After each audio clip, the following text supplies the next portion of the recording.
mukbang tayo. Tapos ito yung kakainin ko. Yung may cheese na ang tawag dito, bulldog carbonara cheese. Ayan. OMG. Kita niyo ba yan? Ayan. Tapos ma-cheese ng ganyan. Uy, anong ma-cheese? Ayan. Sarap. Nilagyan ko siya kanina ng eto, Kimori Korean Crispy Seaweed. Ayan. Mas masarap kasi pag nilalagyan nyo ng ganito.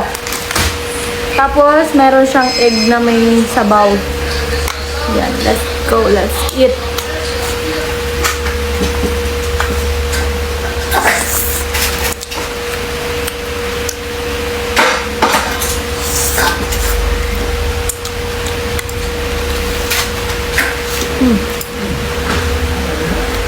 Mahilig talaga ako guys na nilalagyan ng cheese yung ganito.